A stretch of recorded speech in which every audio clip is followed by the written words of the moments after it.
po.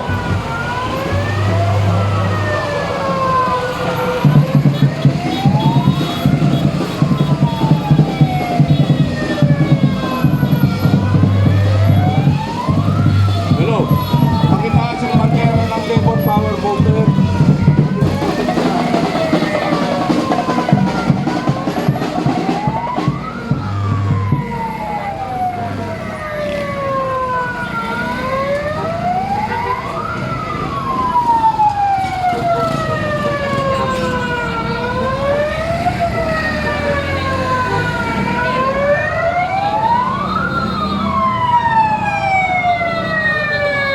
Init.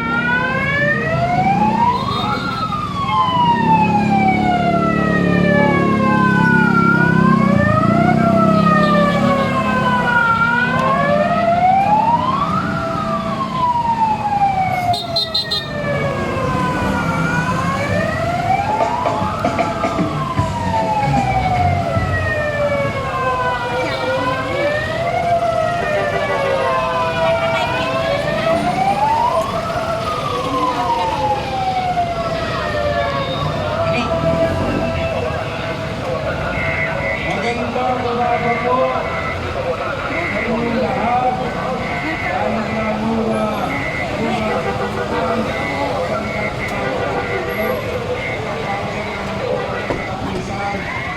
sa pagtulong ninyo sa pag-a-assist sa mga Pilipino na mga taong bayan ay lalo ng hakbang na mag-isod. Una po, kaya po kami nandito ngayon at pang-limang araw na po namin itong ginagawa ng pagkilos na ito. Number 1 po, hinihiling namin sa Korte Suprema agaran aksyonan. Isang taon na po mahigit yung petition for habeas corpus ni Tatay Digong, ang dating presidente ng Pilipinas na pinakidnap ng kasalukuyang gobyerno natin ngayon. Kaya po kami nakikiusap sa Korte Suprema. Gumalaw na po tayo ngayon. Lalong-lalo na po yung nagaganap na sarsuela sa Kongreso. Sarsuela kung bakit namin tinawag yan.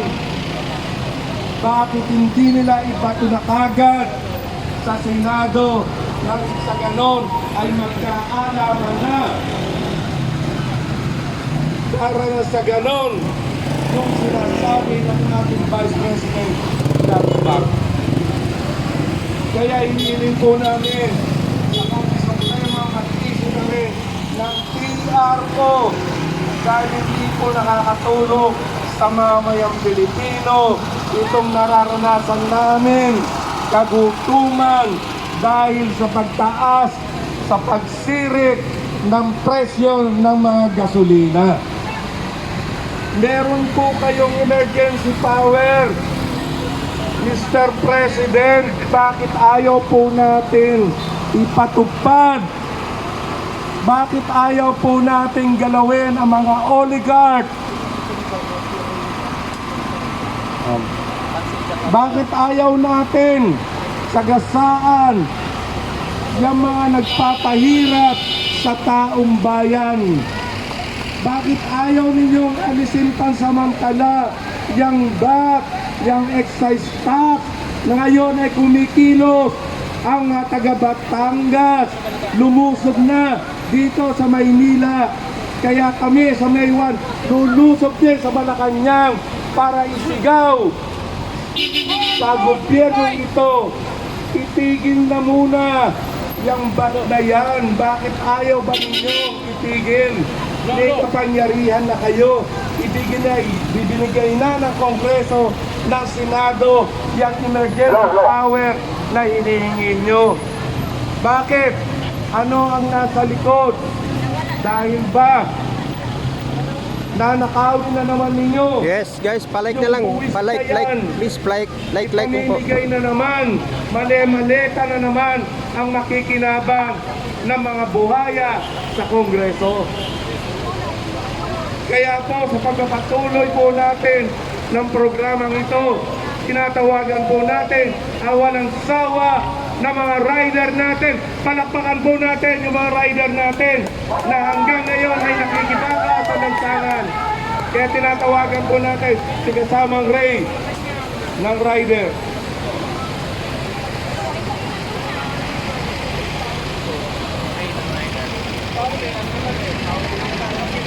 Kasamang Ray. Palakpakan po natin kasamang Ray. Kaya bago ang lahat, bigyan po rin natin ng pagpupugay yung mga kapatid nating Muslim. Nandito rin po ngayon. Palakpakan po natin sila ngayon. Ang urban poor nandito rin po. Ang hanay ng mga manggagawa sa transportasyon, sa pamumuno ng labor power movement, nandito rin po. Kaya eto na po, tinatawagan natin si kasamang Ray.